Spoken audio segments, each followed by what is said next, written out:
Welcome. Sangeeta Bhalsingh या माझ्या YouTube चॅनलवर तुम्हा सर्वांचे हार्दिक स्वागत. आपण बोर्ड प्रश्नपत्रिका सोडवत आहोत. ही प्रश्नपत्रिका आहे पॉलिटिकल सायन्स म्हणजे राज्यशास्त्र इयत्ता 12वी कला 42 या विषयाचा कोड नंबर आहे आणि ही प्रश्नपत्रिका आहे 29 फेब्रुवारी 2024ची. इथे दिनांक दिलेले आहे 29 फेब्रुवारी 2024. सीट नंबर टाकण्यासाठी तुम्हाला इथं जागा दिलेली असते. उत्तरपत्रिका लेखनासाठी 3 तासाचा वेळ आहे. प्रश्नपत्रिकेची 7 पेजेस आहेत आणि एकूण 80 गुणांची ही प्रश्नपत्रिका आहे. मॉडेल ॲन्सरनुसार आपण ही प्रश्नपत्रिका सोडवणार आहोत. इयत्ता 12वी कला राज्यशास्त्र या विषयाची. तसेच 2021, 22, 23 या 3ही वर्षातल्या बोर्ड प्रश्नपत्रिका या चॅनलवर उत्तरासह मी पोस्ट केलेल्या आहेत. ते पाहायच्या असतील तर या चॅनलची प्लेलिस्ट एकदा जरूर पाहून घ्या. या सूचना तुम्हाला प्रश्नपत्रिकेमध्ये दिलेल्या असतात, त्या वाचून फॉलो करायच्या. सूचना पहिली, सर्व प्रश्न सोडविणे अनिवार्य आहे. अनिवार्य म्हणजे कंपल्सरी, सक्तीचं आहे. 2, उजवीकडे दिलेल्या संख्या पूर्ण गुण दर्शवतात म्हणजे प्रश्नपत्रिकेत उजव्या बाजूला कोणत्या प्रश्नाला किती गुण आहेत ते दर्शवलेलं आहे. 3, प्रत्येक नव्या प्रश्नाच्या उत्तराचा प्रारंभ नवीन पानावर करावा म्हणजे जे प्रमुख प्रश्न आहेत, पहिला दुसरा असे 7 पर्यंत, ते प्रमुख प्रश्न पहिल्या पानावर घ्यायचा, एकाखाली एक लिहायचे नाहीत. नवीन पानावर नवीन प्रश्न घ्यायचा. ही सूचना महत्त्वाची. तुमची उत्तरपत्रिका नीटनेटकी दिसेल. आता पहा, या प्रश्नपत्रिकेत एकूण 7 प्रश्न आहेत. 7 प्रश्नांची उत्तरे एका व्हिडिओमध्ये घेतली तर व्हिडिओ खूप मोठा होईल, तुम्हाला पाहायला कंटाळा येईल. म्हणून त्याचे 3 भाग केले. पहिल्या भागात पहिला दुसरा प्रश्न सोडवलेला आहे. ते व्हिडिओ पाहायचं असतील तुम्हाला तर या चॅनलच्या प्लेलिस्टवर जाऊन पाहू शकता किंवा या व्हिडिओच्या डिस्क्रिप्शन बॉक्समध्ये मी त्याची लिंक देईल. आज आपण भाग दुसऱ्यामध्ये 3रा आणि 4था प्रश्न सोडवणार आहोत आणि पुढचा 5वा, 6वा, 7वा प्रश्न पुढच्या व्हिडिओमध्ये लवकरच मी तयार करेल. त्यासाठी तुम्ही चॅनल सबस्क्राईब करा म्हणजे मी व्हिडिओ केव्हा पोस्ट केला त्याचं नोटिफिकेशन तुम्हाला यूट्यूबकडून येईल. चला आपण पाहूया प्रश्न 3रा आणि 4था कसा सोडवायचा ते. आता इथे पहा, हे आहे कॉन्फिडेन्शियल म्हणजे गोपनीय. शिक्षकांनी पेपर कसे चेक करावे त्यासाठी मार्गदर्शन असतं. हे आहे मॉडेल ॲन्सर म्हणजे नमुना उत्तरपत्रिका आणि स्कीम ऑफ मार्किंग की कोणत्या प्रश्नाला कशा प्रकारे किती गुण द्यायचे ते. आणि ही उत्तरपत्रिका आहे 29 फेब्रुवारी 2024चीच. आता पाहूया यामध्ये काय मार्गदर्शन दिलेलं आहे, त्याचा उपयोग तुम्हाला होईल. कारण मार्गदर्शन असेल की उत्तर कसं लिहायचं तर नक्कीच गुण तुम्हाला मिळवणं सोपं जाईल. पाहूया आता प्रश्न 3रा, 4था या मार्गदर्शनानुसार मॉडेल ॲन्सरनुसार कसं उत्तर लिहायचं ते. या सूचना ज्या दिलेल्या आहेत त्या शिक्षकांच्यासाठी दिलेल्या असतात की पेपर चेक करताना त्यांनी कोणत्या सूचनांचं पालन करायचं आहे. हे तुम्हाला फक्त माहितीसाठी दिलं आहे मी. प्रश्न क्रमांक 3रा सुरू होतो आहे आता. खालील विधाने बरोबर की चूक ते सहकारण सांगा. कोणतेही 5, 7 प्रश्न दिले त्यातले 5 सोडवायचे. 10 गुण आहेत म्हणजे एका प्रश्नाला 2 गुण. चूक की बरोबर सांगायला 1 गुण आणि त्याचं कारण सांगायला 1 गुण. 1, 1980च्या दशकाला मानवतावादी हस्तक्षेपाचा सुवर्णकाळ म्हणतात. 2, जागतिकीकरणाने बाजारपेठी अर्थव्यवस्था ही संकल्पना आणली. 3, नियोजन आयोगाची निर्मिती कृषी विकासाला प्रोत्साहन देण्यासाठी झाली. 4, सुशासनामध्ये नैसर्गिक संसाधनांचा कुशलतेने वापर केला जातो. 5, भारतीय स्वातंत्र्य चळवळ राष्ट्रीय एकात्मतेस पोषक ठरली आहे. 6, लोकायुक्त राजकीय कार्यकारी प्रमुखांविरोधात चौकशी करू शकतात. 7, राष्ट्रीय एकात्मता प्रस्थापित करण्यासाठी लोकशाही आवश्यक आहे. आता इथे 5 विचारलेत पण आपण 7ही प्रश्नांची उत्तरं पाहूया. आता सूचना काय दिलेल्या आहेत मॉडेल ॲन्सरमध्ये ते पण समजून घेऊया. प्रश्न 3रा, खालील विधाने बरोबर की चूक ते सहकारण लिहा. कोणतेही 5 सोडवा. 10 गुण आहेत. आता सूचना दिलेली आहे. विधान बरोबर अथवा चूक हे उत्तर योग्य असल्यास 1 गुण व योग्य कारणासाठी 1 गुण देणे. पण महत्त्वाची गोष्ट लक्षात घ्या, चूक अथवा बरोबर योग्य नसल्यास कारणाला देखील गुण मिळणार नाहीत. म्हणजे चूक आहे की बरोबर आहे हे जर तुमचं चुकलं तर त्याचं जे काही स्पष्टीकरण लिहिलं आहे, कारण लिहिलं आहे, त्याला पण गुण मिळणार नाही ही सूचना सगळ्यात महत्त्वाची आहे, लक्षात ठेवा. आता पाहूया प्रश्न आणि त्याची मॉडेल ॲन्सरनुसार उत्तरं. पहिला प्रश्न आहे, 1980च्या दशकाला मानवतावादी हस्तक्षेपाचा सुवर्णकाळ म्हणतात. याचं उत्तर लेखन असं करायचं, हे विधान चूक आहे. मग एवढं लिहिलं की 1 गुण मिळेल आणि त्याचं कारण लिहायचं. 1990च्या दशकाला मानवतावादी हस्तक्षेपाचा सुवर्णकाळ म्हणतात, याला 1 गुण, असं 2 गुणांचा हा प्रश्न. दुसरा प्रश्न आहे, जागतिकीकरणाने बाजारपेठ ही अर्थव्यवस्था ही संकल्पना आणली. त्याचं उत्तर लिहायचं, हे विधान बरोबर आहे, कारण बाजारपेठ अर्थव्यवस्थेचे स्वरूप त्या राज्याच्या विचारप्रणालीवर अवलंबून असते. क्रमांक 3, नियोजन आयोगाची निर्मिती कृषी विकासाला प्रोत्साहन देण्यासाठी झाली. याचं उत्तर लिहायचं, हे विधान चूक आहे, कारण नागरिकांचे राहणीमान उंचावण्यासाठी व देशाच्या आर्थिक विकासासाठी नियोजन आयोगाची स्थापना करण्यात आली. क्रमांक 4, सुशासनामध्ये नैसर्गिक संसाधनांचा वापर कुशलतेने केला जातो.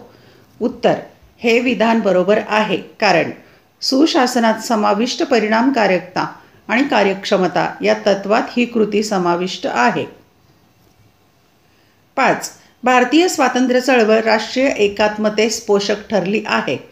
उत्तर, हे विधान बरोबर आहे, कारण ब्रिटिश राजवटीपासून स्वातंत्र्य प्राप्त करण्यासाठी सर्व भारतीय एकत्र आले. 6, लोकायुक्त राजकीय कार्यकारी प्रमुखांविरोधात चौकशी करू शकतात. उत्तर, हे विधान बरोबर आहे, कारण लोकायुक्त सरकारी अधिकारी व कार्यकारी मंडळ सदस्य यांच्या भ्रष्टाचाराच्या आरोपांची चौकशी करतात. 7, राष्ट्रीय एकात्मता प्रस्थापित करण्यासाठी लोकशाही आवश्यक आहे. उत्तर, हे विधान बरोबर आहे, कारण लोकशाही शासन व्यवस्थेमुळे सर्वांना राजकीय प्रक्रियेत सहभागी होता येते.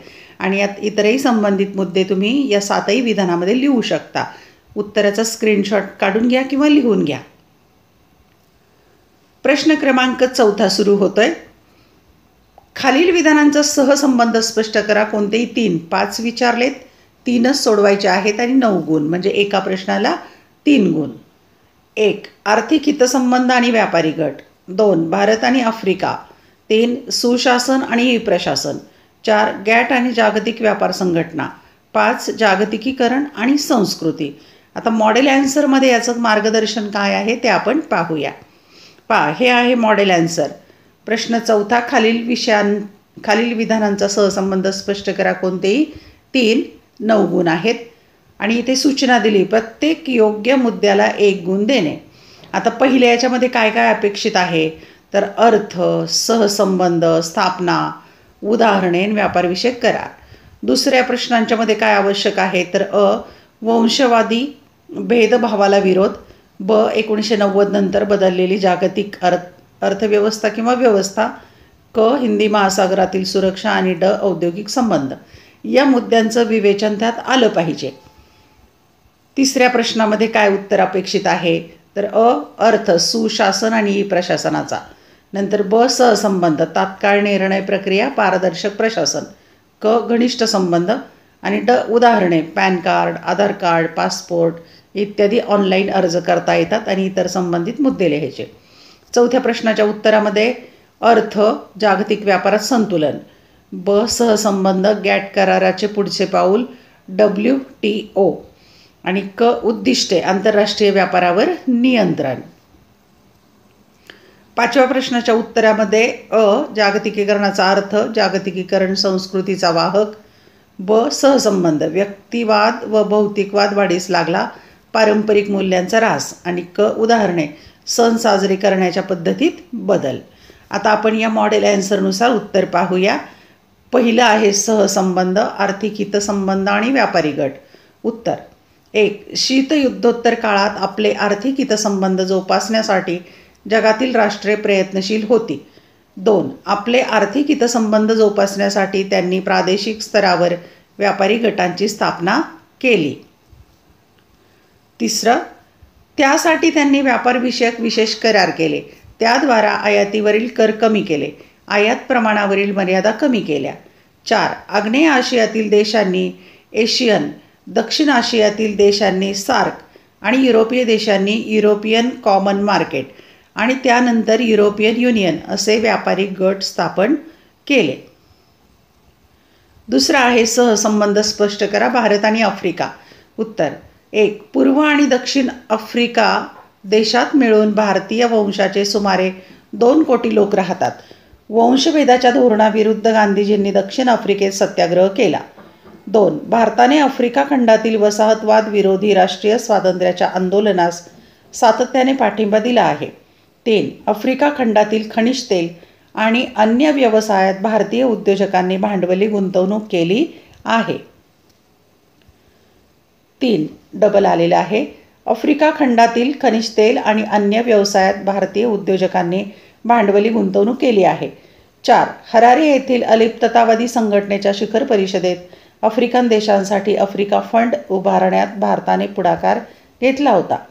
5. भारतातील सैनिकी प्रशिक्षण संस्थांमध्ये आफ्रिकी देशातील सैन्याधिकाऱ्यांना प्रशिक्षण दिले जाते. सहसंबंध क्रमांक 3. सुशासन आणि ई प्रशासन. उत्तर. 1. सुशासन आणि ई प्रशासन यांचे संबंध घनिष्ठ आहेत. 2. माहितीच्या अधिकाराच्या अंतर्गत नागरिकांना जलदपणे माहिती उपलब्ध होते. 3. नागरिकांच्या तक्रारींची दखल शासनाला त्वरित घ्यावी लागते आणि त्यासाठीचे निर्णय त्वरेने आणि न्यायपूर्वक घ्यावे लागतात. 4. प्रशासनात पारदर्शकता येऊन शासनाचे नागरिकांप्रती उत्तरदायित्व प्रस्थापित होते. सहसंबंध स्पष्ट करायचा आहे. क्रमांक 4. गॅट आणि जागतिक व्यापार संघटना. उत्तर. 1. दुसऱ्या महायुद्धानंतर जागतिक व्यापारात संतुलन प्रस्थापित करण्यासाठी general agreement on trade and tariff हा करार करण्यात आला होता. 2. या कराराची कार्यवाही करणारी कोणतीही यंत्रणा नव्हती. 3. 1995 साली जागतिक व्यापार संघटनेच्या स्थापनेद्वारा आंतरराष्ट्रीय व्यापारावर नियंत्रण करणारी यंत्रणा कार्यान्वित करण्यात आली. 4. म्हणजेच जागतिक व्यापार संघटनेची स्थापना ही गॅट कराराचे पुढचे पाऊल आहे. सहसंबंध क्रमांक 5. जागतिकीकरण आणि संस्कृती.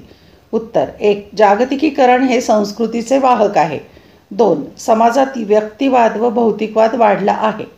3. पारंपरिक मूल्यांपेक्षा आधुनिकीकरण व पाश्चिमात्यीकरण ही मूल्ये अधिक महत्त्वाची वाटू लागले आहे. 4. खानपानामध्ये बर्गर व पिझ्झासारख्या परकीय खाद्यपदार्थांना महत्त्वाचे स्थान प्राप्त झाले आहे. धन्यवाद. व्हिडिओ लेक्चर आवडल्यास चॅनल सबस्क्राईब करा आणि बेल आयकॉन प्रेस करा म्हणजे मी नवीन व्हिडिओ पोस्ट केल्याचं नोटिफिकेशन मिळेल. कारण मी पुढचे 5वा 6वा 7वा प्रश्न याच्या उत्तराचा व्हिडिओ लवकरच बनवणार आहे. आवडलेले व्हिडिओ लाईक कमेंट शेअर जरूर करा. तसंच संगीता भालसिंग या नावाने टेलिग्राम चॅनल आहे ते पण तुम्ही जॉईन करू शकता. अभ्यासासाठी खूप खूप शुभेच्छा.